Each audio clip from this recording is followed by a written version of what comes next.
Yale New Haven Hospital, one of the most prestigious and busiest hospitals in the United States, caring for nearly 1,500 patients every day, performing multiple surgeries and employing nearly 10,000 people.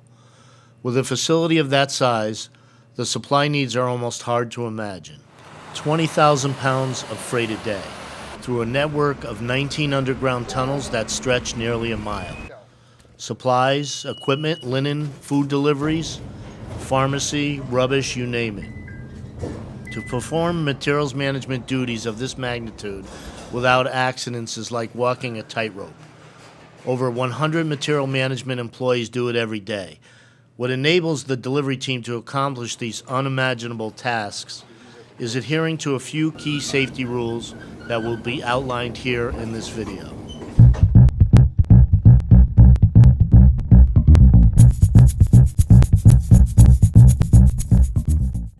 A secret to an accident-free material management operation is diligent safety. This safety starts with driver training because without driver training and adherence to the safety rules, the physical building, the equipment, and most importantly our staff or pedestrians are at risk. Safety rules must be followed by all drivers. Prior to every use, a safety inspection should be performed on every vehicle. The safety inspection includes brakes, horn, test drive for brakes, and physical inspection for damage.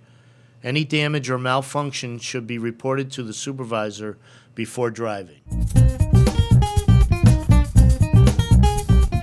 Every scooter is powered by an electric motor that simply will not work without batteries being sufficiently charged.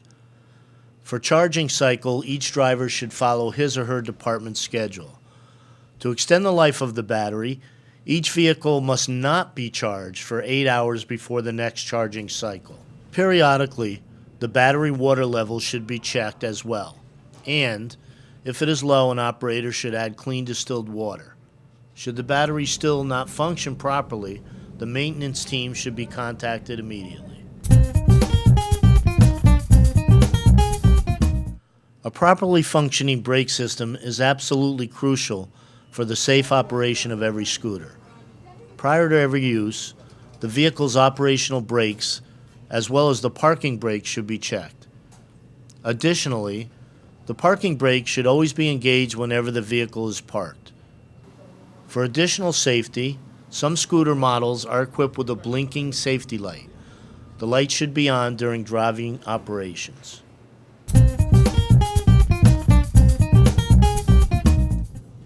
Every scooter is equipped with a safety horn.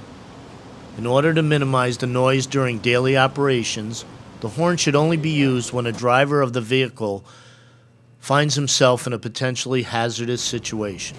For example, when every other means of getting the pedestrians or the other vehicle operator's attention was unsuccessful. Use the 10-5 rule. Within 10 feet you nod, within 5 feet you speak. Speak to alert the pedestrians before using your horn, as the horn could potentially startle the pedestrian into your driving path. According to the facilities group regulations, the number of carts allowed for transport at one time by one scooter is as follows: 4 large carts, linen or supply, 5 small carts, linen baskets or food. A combination of 3 large and 2 small carts is also allowed. Driving a scooter through the delivery tunnels is by no means an easy task, especially with a heavy tow. Therefore, observing the speed while driving is absolutely crucial. At no point can the speed of a scooter or any transport exceed the walking speed of a pedestrian. On certain occasions, a pedestrian should actually be able to walk past a moving transport. There are numerous intersections where 3, 4, or more delivery routes or tunnels meet. These are to be treated as all-way stop sign intersections. Every driver is required to stop at the yellow line at every intersection, check for oncoming traffic, then proceed. Just as during driving, the use of a safety horn at the intersections is not allowed unless it is the only means of avoiding a collision. While driving, it is important to take notice of the yellow caution lines that are painted on the floor outside of all entrances and exit doors. A pedestrian could walk out of any of these doors at any time. Therefore, every driver should slow down, remain alert, and be prepared to stop while passing by these areas. Additional caution should be exercised when approaching and crossing the 3 intersections that are notoriously congested with vehicles and passing personnel. These are the west to north intersection, through which only 3 carts can be pulled, north to east, and east to south by the main kitchen. Due to nearly constant traffic, these 3 are especially difficult to navigate, and for additional safety, they are equipped with round mirrors.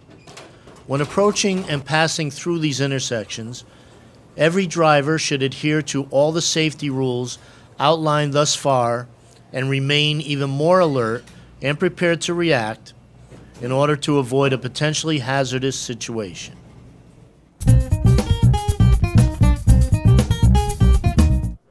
Remember, using your cell phone or any mobile device while on your vehicle is strictly prohibited. So let's review. And while standing in the busiest tunnel for pedestrians and vehicle traffic in the hospital. Remember, before you get on your vehicle, inspect it. Horns, brake, and look for damage. If your vehicle is not working properly, you shouldn't be using it. The number 1 rule, pedestrians have the right of way. Make sure that your speed on your vehicle does not exceed the speed of the people who are walking near you. Use the 10-5 rule. Let the pedestrians know you're there. Make eye contact, talk to them. Use your horn, but only as a last resort. Make sure you follow your department safety rules for towing and always secure your vehicle. Stop at intersections. There's yellow lines on the floors on most intersections. If there isn't, stop anyway. Make sure that you remember you are the pilot of your vehicle. Protect pedestrians, protect yourself, and have a safe trip.